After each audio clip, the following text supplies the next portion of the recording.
All right, so this session is the perception session, and I'm going to introduce the first paper on the effects of field of view on dynamic out of view target search in virtual reality.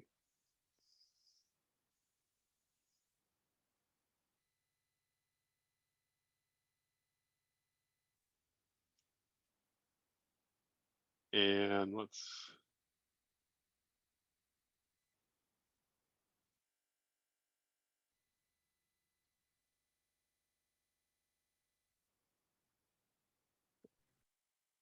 Should I go ahead now? yeah, so I think you so go ahead. Okay. Go ahead. Yeah. Okay. So hi, I'm Kristen Grinyer, and I'm a research assistant at Carleton University, and I'll be discussing our study on dynamic and out-of-view target search in VR on behalf of Robert, Teather, and I. So visual search tasks in 2D user interfaces have been well studied, but when this task is brought into a 3D immersive environment, such as VR, it becomes much more complex. 3D environments are larger in size, increase the number of degrees of freedom the user has, and makes it possible for a target to be out of view or even behind the searcher. This increased task complexity garners more complex search strategies, and a major factor that affects search strategy is field of view. The effects of field of view on search performance for stationary and in-view targets have been thoroughly studied. However, dynamic and out-of-view target search is more so the norm of VR applications, for example, in VR games, but it has been comparatively understudied. And to address this, we conducted a remote study to evaluate search performance under 2 stereoscopic field of views, 2 target movement speeds, and a varying number of visible targets. Our study also addresses the well-known linear relationship between search time and number of items. Past work has established that as the number of items increases in a 2D visual search task, search time increases linearly. This relationship has been seen when targets are stationary and always in view. We investigated how moving and/or out-of-view targets affected this relationship. Our 3 hypotheses are as follows. 1, search time will be shorter with a larger field of view, since participants can see more targets at a given time and thus can react faster to select them. 2, search time will be shorter with stationary targets, as it's easier to locate and identify targets when they are not moving. And 3, the relationship between search time and number of items will not be linear with moving and a small field of view. We believed as the number of items increased, search time will increase non-linearly due to the increased task difficulty. The study was conducted remotely, and a Google Cardboard VR device was mailed to each participant. The Google Cardboard has a stereoscopic field of view of 65 degrees, but the field of view may vary slightly depending on the eye to lens distance and the screen size of the smartphone that the participant used. And we developed a VR system, including a virtual environment seen on screen, where targets would spawn 180 degrees in front of and above the participant. Each participant completed a visual search task under 4 conditions with 4 independent variables: field of view, target movement, target count, and trials. The 2 field of views were we compared were 65 and 32.5 degrees that we reference as full and half field of view respectively. And the 2 target movement speeds are static, which is unmoving, and dynamic. And the 4 conditions were the 4 combinations of the field of view and target movement levels. And in each condition, the number of visible targets, also known as the target count, varied from 2 to 26, and each target count was repeated 9 times in each condition, totaling to 324 trials per participant. And in each of those trials, the participant had to search and select a specified target as fast and accurately as they could. We measured and evaluated 7 variables, but I will be discussing 3 during this talk: search time, error rate, and perceived workload. The results of the study showed a wider field of view yielded lower search times, regardless of target movement, supporting our first hypothesis. Similarly, static targets were found more quickly regardless of field of view, supporting our second hypothesis. And a wide field of view permits users to search a larger space and see more targets at any given time, allowing them to react faster in selecting them. And likewise, stationary targets are easier to locate, identify, and keep track of. Seen in the image, the condition with a smaller field of view and static targets had longer search times on average than the condition with the full field of view and dynamic targets. And this suggests that field of view has a greater influence on search time than target movement. When taking target count into consideration, search time increased as the number of visible targets increased. Seen in the image, we used linear regression to model the relationship between search time and number of targets for each condition. And the relationship between search time and target count remained linear regardless of target movement or field of view size. And these results are contrary to our third hypothesis. We attempted to model this data in a polynomial regression and found slightly higher R-squared values for the half field of view conditions, with the curve bending slightly upward with a higher target count. And this might suggest that with a higher number of targets in a set, a small field of view may eventually cause this relationship to become nonlinear, but this is a topic for future research. When looking at error rate, dynamic targets were shown to have a larger influence on error rate than field of view. Seen in the image, the dynamic target conditions yielded substantially higher error rates than the static targets. We expected this, and these results indicate that moving targets are more difficult to select as participants more consistently selected the space around the target. Our results didn't show any significant effect of field of view on error rate. However, we found a significant interaction between field of view and target movement, suggesting the effect of field of view on error rate was influenced by target movement. All participants completed the NASA TLX survey for each condition. The results revealed target movement as a stronger influence on perceived workload than field of view. And this is contrary to our objective results, which showed a smaller field of view negatively affected search performance more than moving targets. And we have three key takeaways from this study. The first being field of view is a more substantial factor of search performance than target movement. Second, target movement is a more substantial factor of error rate and perceived workload. And third, search time increases linearly as the number of targets increases regardless of field of view or target movement. And that concludes my presentation. Thank you for listening.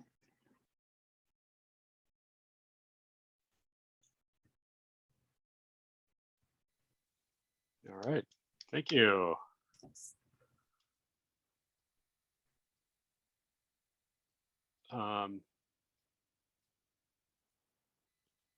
So are there questions anybody has? I guess for one question I have, I know you talked about it a bit in the paper, but it seems like this is a struggle to try to do the study remotely and keep things consistent. And how did that go, or did you have struggles with that, or yeah, or do you have tips for other people that want to do remote studies? Well, surprisingly, we didn't have too many issues. The thing with remote studies is you have to put a lot more trust into the participants to actually perform the study accurately and to the best of their abilities. And we found the way that we did it was each participant had a scheduled time slot, and one of the researchers was either on a call with them or available immediately for troubleshooting for an email. So we found that that worked pretty well, and only 2 out of, I believe, the 25 participants that we potentially had, clearly you could tell that they didn't do the study correctly because they just clicked through part of it. But for the most part, it was a positive experience to do it remotely. All right, great. Well, thanks. And so I think we're going to do other questions at the end. So let's move on to the next paper. And so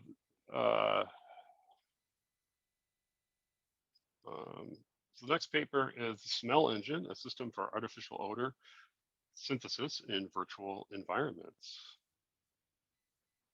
Hello, my name is Alireza Bahremand, and I'm excited to present on our latest work, the Smell Engine, a system for artificial odor synthesis in virtual environments. Why do we want to smell in VR? Well, the spatial and temporal nature of odors allows humans to associate scents with specific objects and areas. Allowing virtual environments to similarly produce odors via olfactory cues would provide a platform for multisensory training, education, memory, and other use cases. In the past decades, there has been increased interest in digitizing olfactory stimuli, with works ranging from wearable olfactory displays to multimodal perceptual systems. These works focus on the hardware design, but do not explore the software infrastructure, specifically the design and runtime operations of virtual odorous spaces. Being inspired by this work, we built the Smell Engine, a hardware-software framework that integrates olfactory stimuli into virtual environments.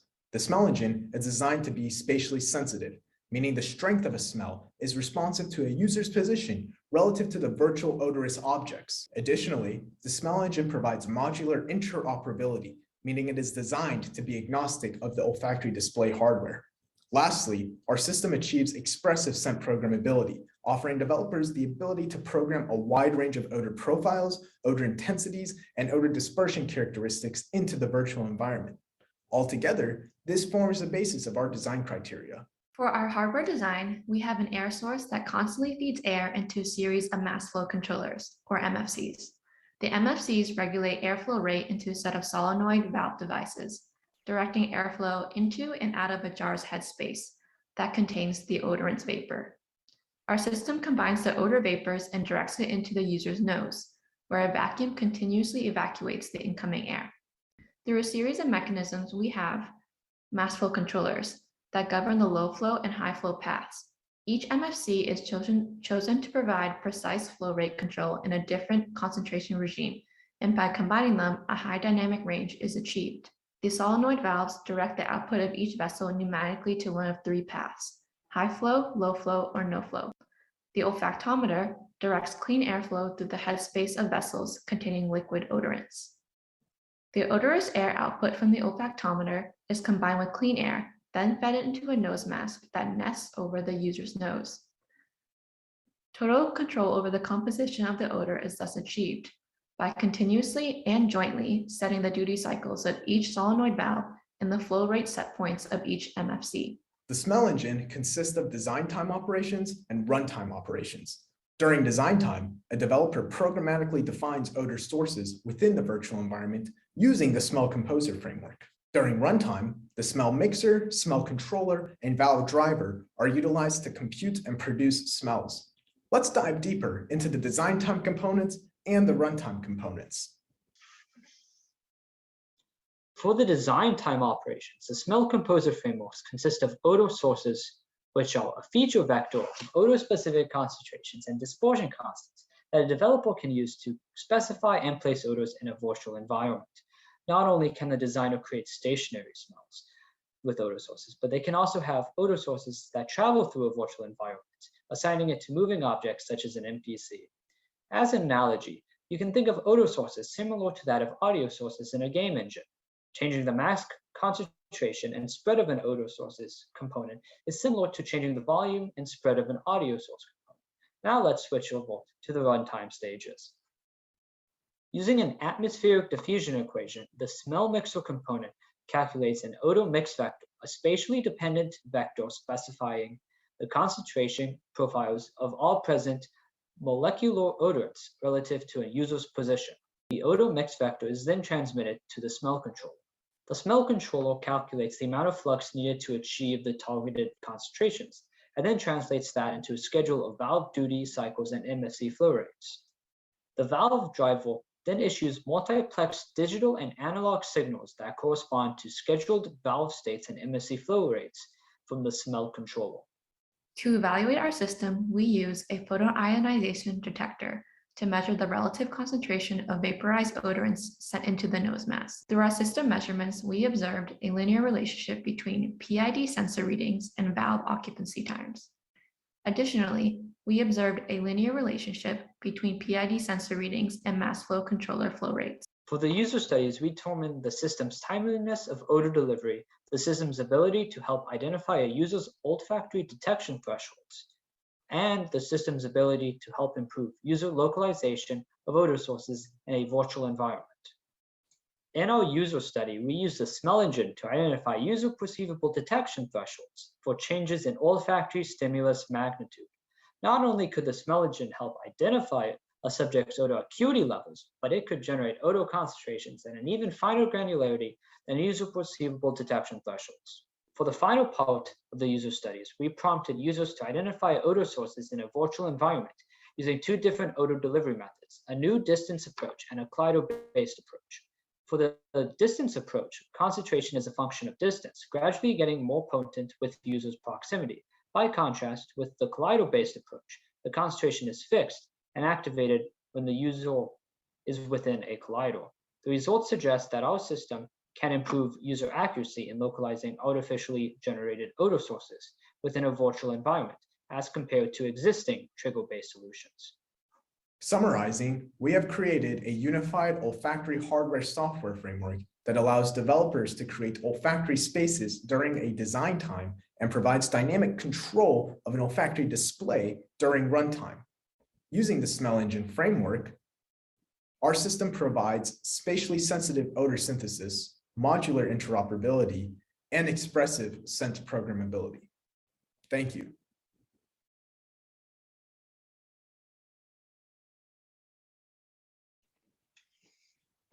All right, thank you. And for our next paper, we have All Shook Up, the impact of floor vibration and symmetric and asymmetric immersive multi-user VR gaming experiences.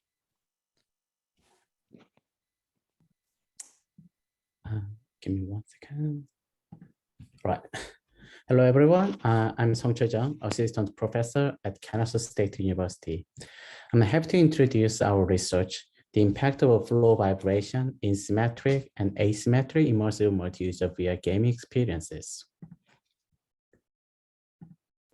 Modern virtual reality technology uses improved visual and audio sensory feedback, and this enables delivering a highly immersive virtual experiences to the user. Based on the primary sensory stimuli, tactile feedback has shown significant enhancement for solo VR experiences.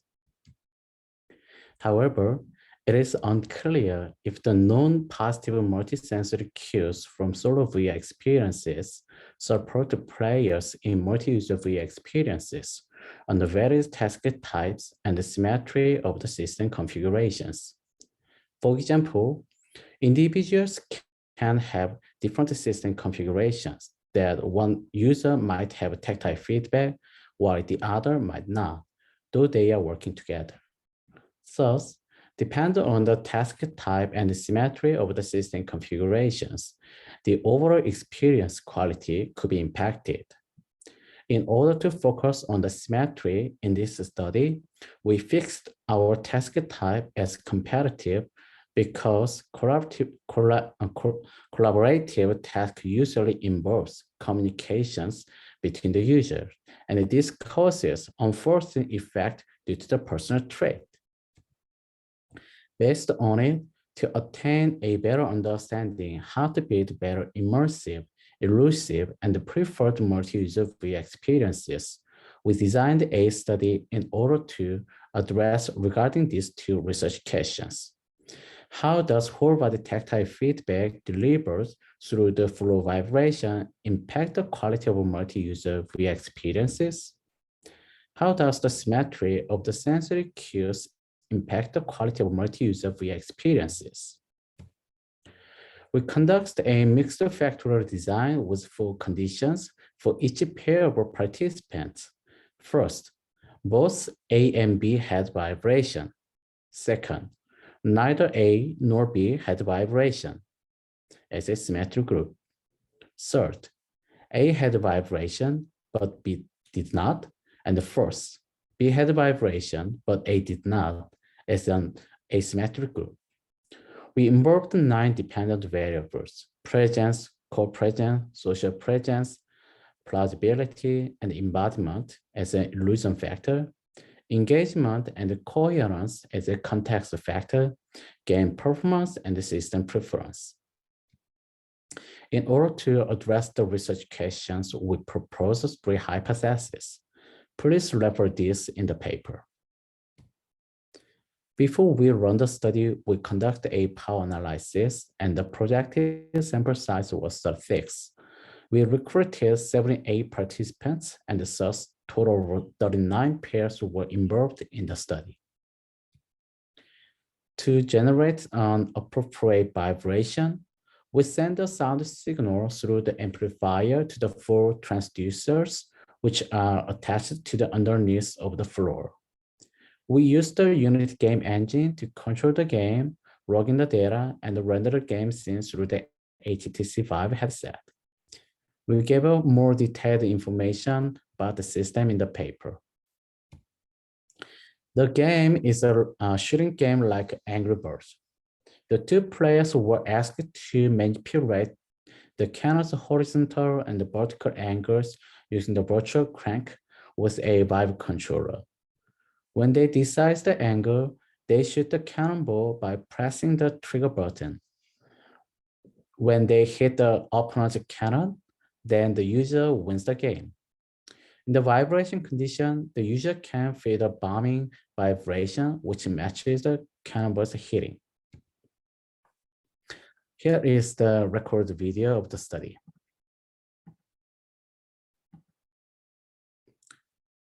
In the symmetric condition, the both participants felt vibration or no vibration. And in asymmetric condition, only 1 participant felt vibration during the session.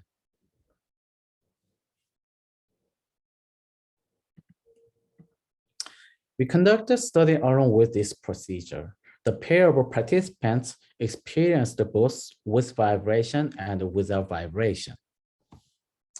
In this study, we found a significant difference in vibration for co-presence, social presence, engagement, and coherence, while we found a significant difference in symmetry for plausibility and coherence.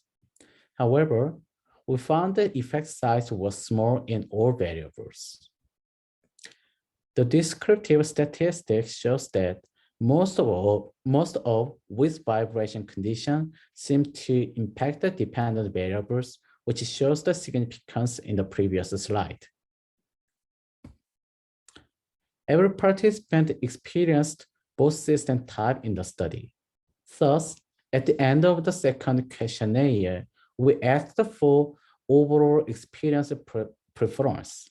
Our result shows that around 83% participants preferred vibration condition, around 8% participants preferred no vibration, and 9% participants indicated there was no difference. Based on our finding, we would recommend flow vibration feedback to the game designers and researchers when designing immersive multi-user VR experiences. Also, we thought that gamers might like VR experience more deeply and perform better than others if they have contextually and appropriately matched vibration. However, since our study is mostly dependent on the subjective responses and the effect size was small, it was a bit weak to support our claim. In addition, if we consider collaborative game experience, it is hard to justify our result. As a take-home message, flow vibration can significantly enhance the quality of immersive multiplayer gaming experiences. Sensor symmetry might not be a significant factor in enhancing the quality of immersive multiplayer game experience, at least in competitive context. Thank you for your listening and happy to have your questions or feedback.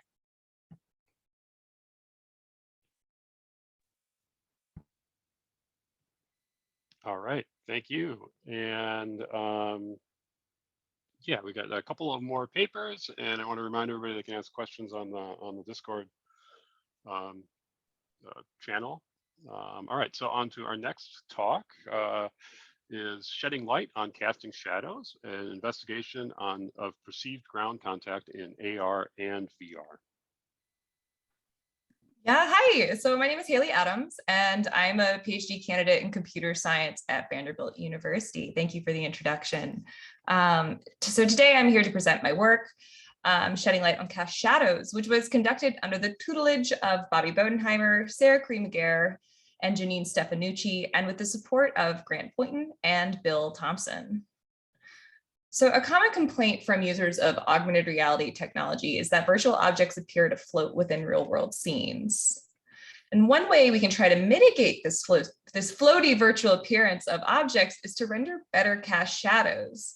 Research on human perception has shown us that by forming points of contact between an object and nearby surfaces, cast shadows provide a particularly strong cue for depth judgments to objects in space.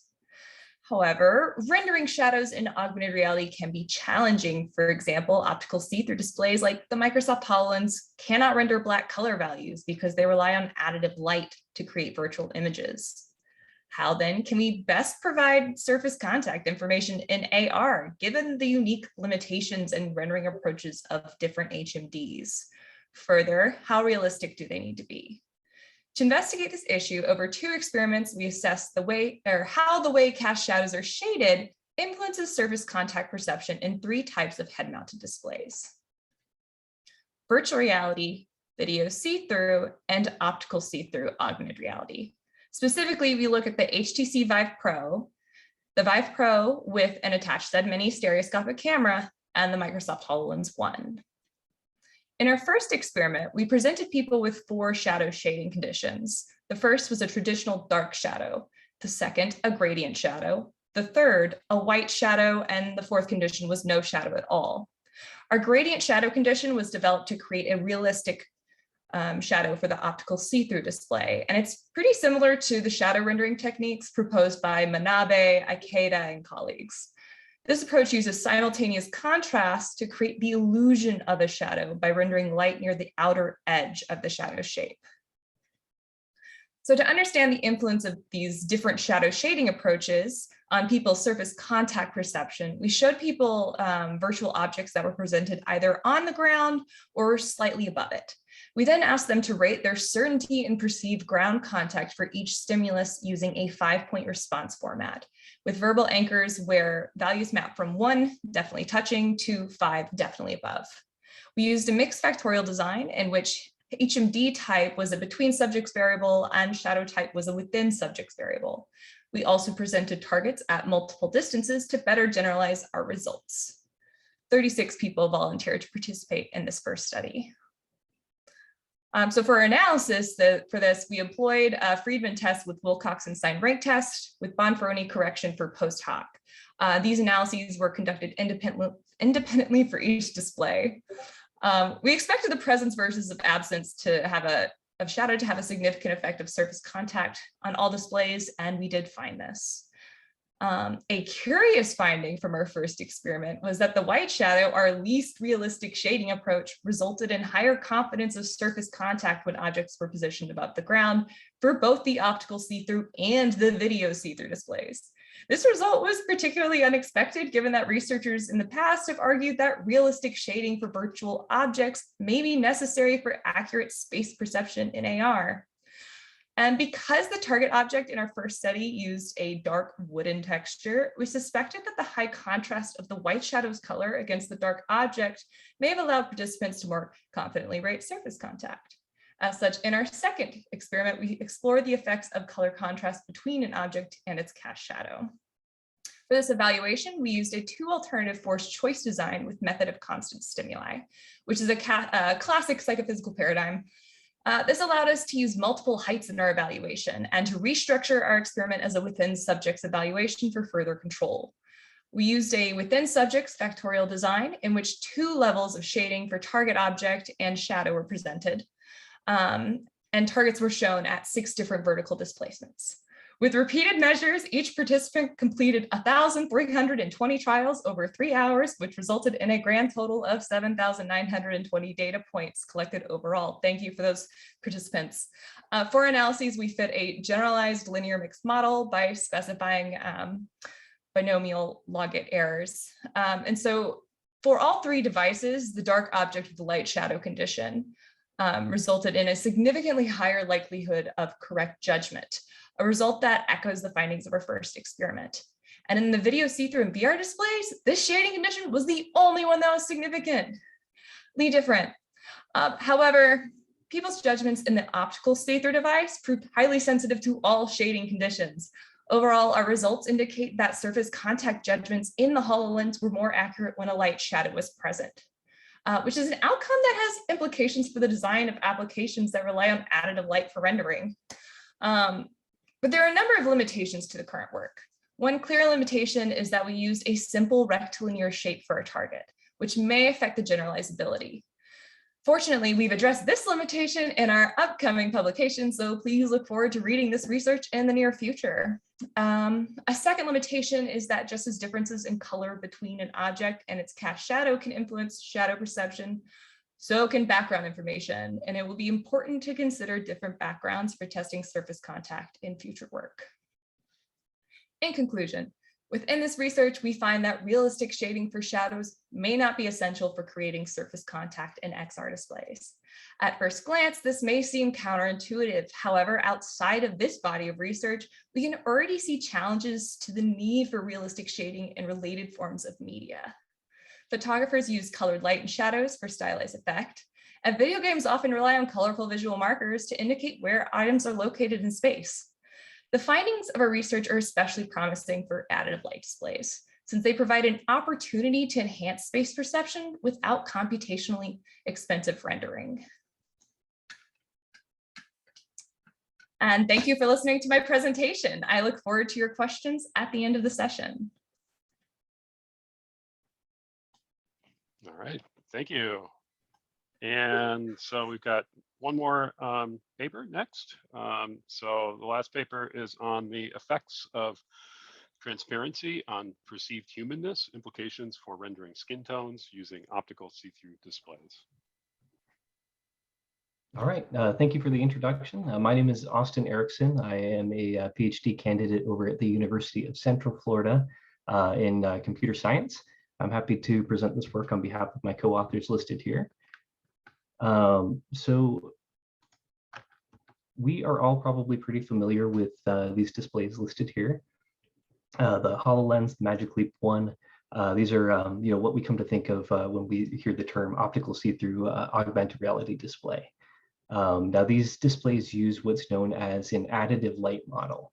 And unfortunately, this additive light model has a couple of consequences that have some kind of negative perceptual effects, as we've seen in some of our previous presentations.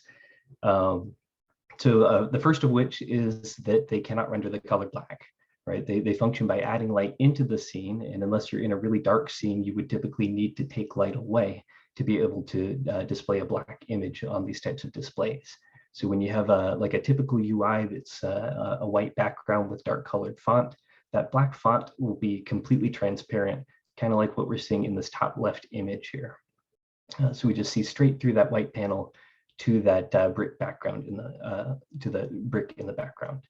And unfortunately, the problem does not just stop there, right? It's any dark color that we display on these types of displays is going to be more transparent, less opaque, compared to a brighter color like white or yellow.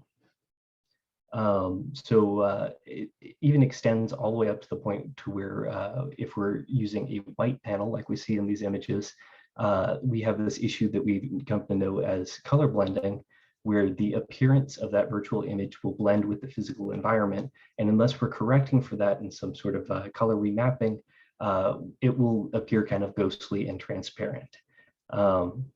So over the past 10 to 15 years, we've seen all sorts of work on this, mostly in the domain of user interfaces. So we've seen that these kind of effects can produce decreased readability or increased search times in search tasks. But theoretically, this problem exists for any type of image that we show on these types of displays. So here at our conference, we just had a big session that was all about virtual humans and avatars. So it's very common to show this type of imagery on optical see-through displays. And it's possible that this transparency and color blending issue has negative perceptual effects in this area as well. And as we see in our screenshot here, it may be the case that if we have an avatar that has darker skin or is wearing darker clothes, we may be able to see through them somewhat, and they may blend in with their background a bit more than other virtual humans consisting of lighter colors. So to test this idea, we recruited 160 participants through a cloud research platform. It was an exploratory crowdsourced study. And we tasked these participants to look at these images we have over here on the right side of the screen and rate the people in those images according to several different keywords and phrases. Of those keywords and phrases, we found 6 of them using principal component analysis that seemed to be a good measure of perceived humanness.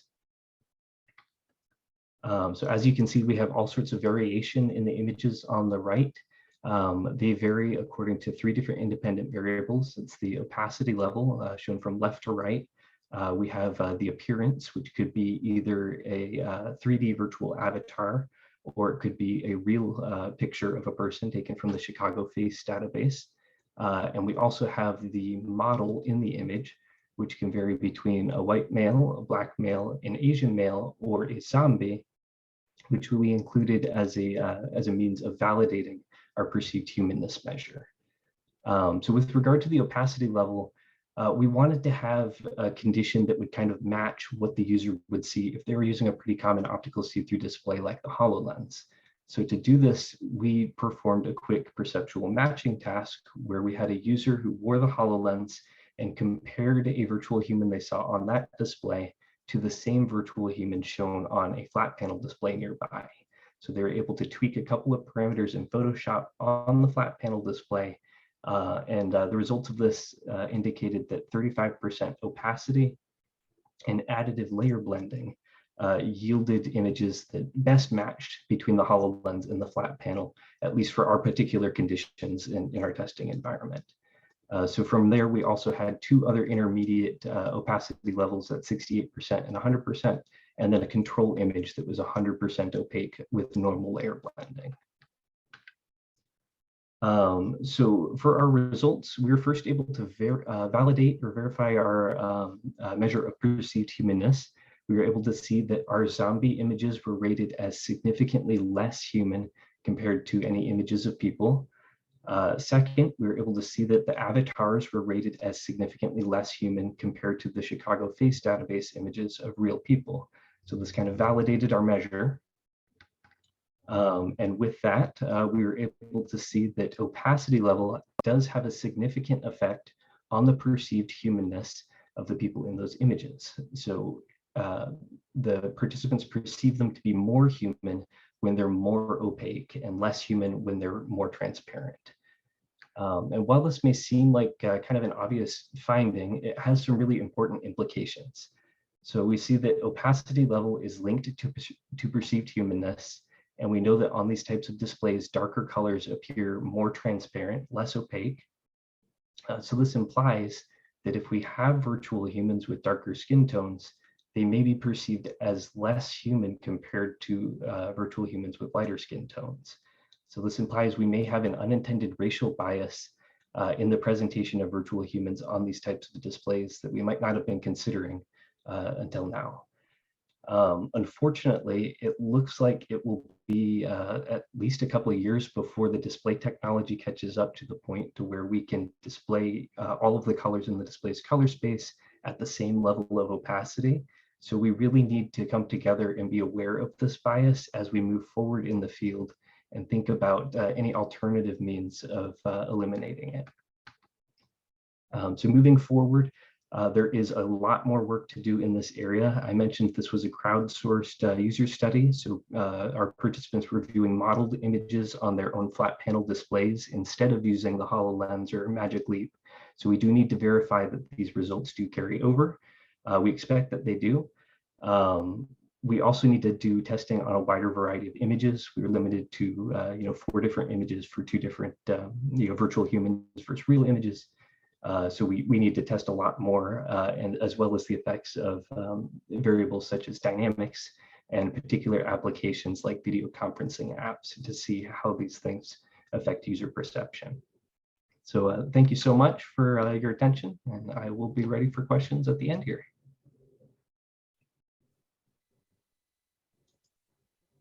All right, thank you. So I guess a last reminder that you can put questions in the Discord. And so I guess we'll start with, we have another question about from the first paper about the target searching in field of view. And so Bobby Bodenheimer asks, can you conjecture how your results would change as the weight of the HMD changes? And also as allowing the body movement as well as head rotation for the search.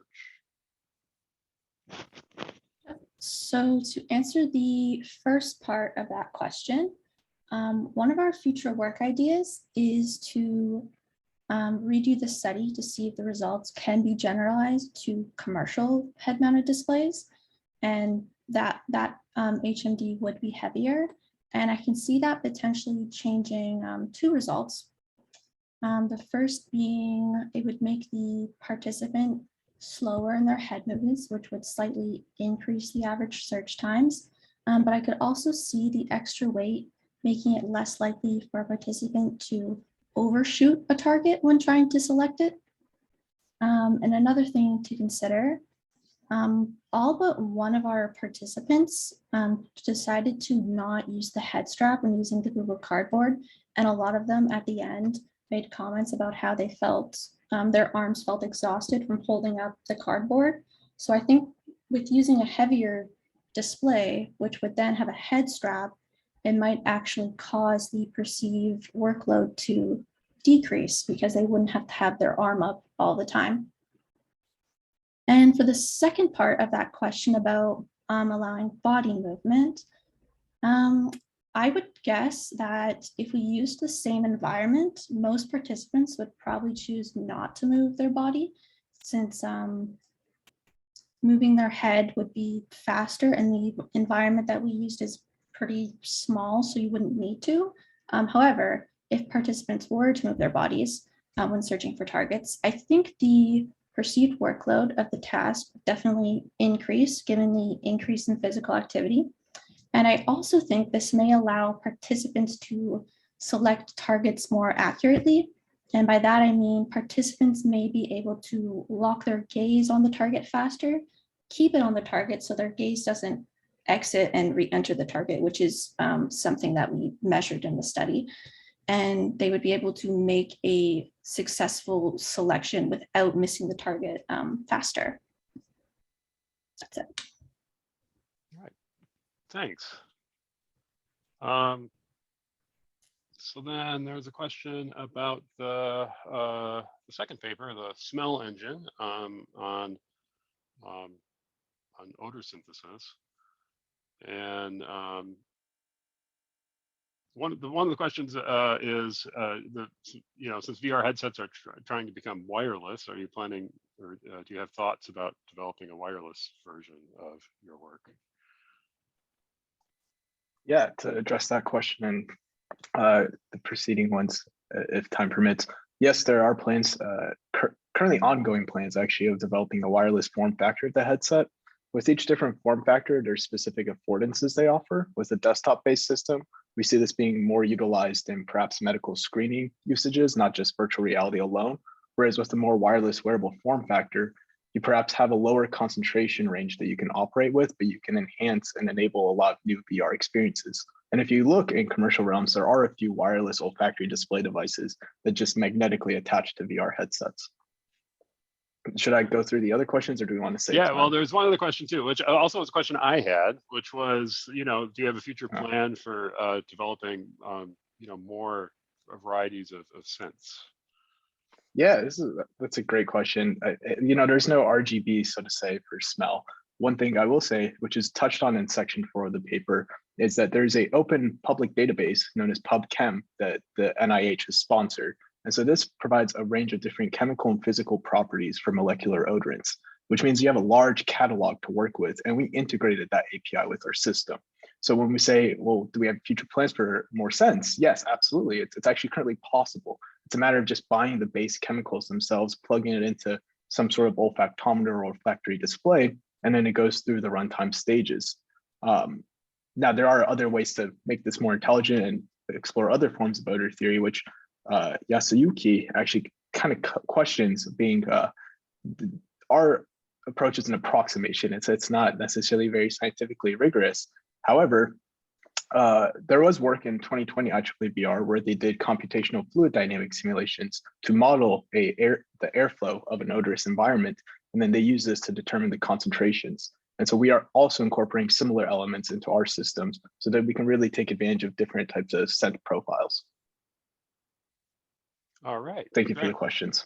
Yeah, no problem. And I think you kind of, I think you kind of answered the other question or two though from Yusuki.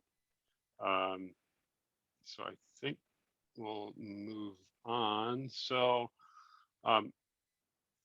unless more questions come up, I have a question about from the vibration paper, the all shook up impact of floor vibration. And that was, or my question is, there was 10% of the people or so that said that they didn't like the vibrations, and then another 10% or so that said they didn't care. I guess I was just wondering what maybe reasons they provided for why maybe they didn't like it, or what sort of improvements you might be able to make it so that more people might like it. Thank you for the question. So basically, actually we saw that because more than 80% participant enjoy the preferred the vibration condition. So which means is we actually designed to give a vibration along with the appropriate context. So that is the reason why we use a medieval game setting. So because that is a much more contextually, that is much more makes sense because the bombing happened around while you play the game. So that is a reason. But maybe vice versa, some few number of participants may don't like it, or they saw that it's not contextually appropriate. So we don't know what is the reason, but I think that is my general guess about that. All right, thanks. Thank you. Okay, so moving on to the shadow paper, it looks like Haley already provided an answer in Discord, but maybe I can ask the question again here. Yeah, I can talk through. The question is, could the usage of light shadows have a negative impact on immersion? And if so, do you believe this negative side effect is worth the visibility gains? Yeah, so it's interesting, right? I would argue it's very task and goal dependent. So when we talk about immersion, I'm assuming we're talking about like the perceptual sister, like presence or like social presence and these different components. So if it's something like you want to prove or like convince yourself that this virtual object is real and it is there, stylized graphics may not get you much because they're not coherent with real world shading, right? That being said, I'm not aware of any formal research on that topic, so this is more intuition. But I would argue that a lot of the displays we have right now, you're not going to get convincingly realistic graphics. There's no display currently available where I can render a puppy and you are convinced that is a puppy. So in this aspect, the current work's kind of interesting because it gives us this piece of evidence that at least for certain tasks, like in this case, it's a spatial reasoning or spatial perception goal, right? We're trying to convince you that an object is in fact on a surface nearby. So we find that stylized graphics can help this. That being said, it's very possible that that stylized graphics could adversely affect other things. And we don't know the answer to that yet, if that answers the question. Yeah, and I guess I have a quick question I can add on to this as well. Is I sort of wondered why my first thought about your inverted background, your bright shadow was was contrast, and that seemed to be your guys' first thought too, right? And you thought about, okay, well, we can make the object lighter, and then in your limitations you said, well, the background. The first thing that popped in my mind is, why don't you change the color of the background? And it's because I kind of feel like if the background had a higher contrast to the shadow, you'd be able to see the shadow more clearly. Yeah, so I don't know. I'm kind of interested to see what to see if you do future work on that, to see what comes of that. Yeah, and we've talked about this a little bit, as you might imagine, right? So it's interesting because you do have this limit with the HoloLens and other additive light displays, right? Where if I show you a dark background, or I show you a light if I show you a light or a dark background, like a really extreme condition, the translucency of the shadow, if it's dark, is still not going to be great, even in especially in a bright background. And if I show you a white shadow in these two conditions, it's going to be incredibly clear in the dark background, and it might be visible if the background's like white itself too. So I think there's certain things we see here that would kind of transfer over different backgrounds, because it's really hard to get that full gamut because there's so many in between values, right? So I think some of the trends we see here, particularly with that kind of display, might still hold, or would still hold, but there's definitely some room to investigate that more properly. All right, thank you. And then for the last paper on skin tones and using and rendering them on optical see-through displays, one question I have about that is, so that you primarily were measuring humanness, or a measure of humanness. I sort of wonder if you have thought about other metrics you might use. I mean, it seems to me like recognition might be a problem, right? If you can't see their face clearly, or I don't know, or there, I don't know. There could be some other issues that I think might be interesting to look at, or maybe you've thought about that, or what. I'm interested to hear what other metrics you might want to study. Sure.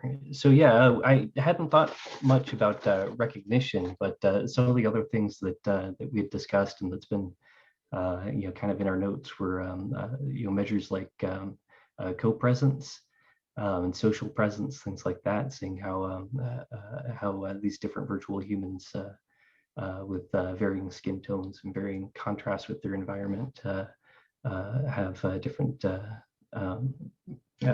perceptions of being there. And then in the paper, I think we also mentioned the uncanny valley a little bit, and that we may be seeing similar effects to the uncanny valley if we use some of the measures they commonly use to measure that.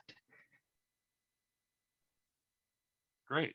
Well, thanks. I really appreciate this paper in the sense that it's something that I hadn't considered before. I guess I don't have a lot of avatar experience in AR kinds of environments, but it seems to be an important topic to study.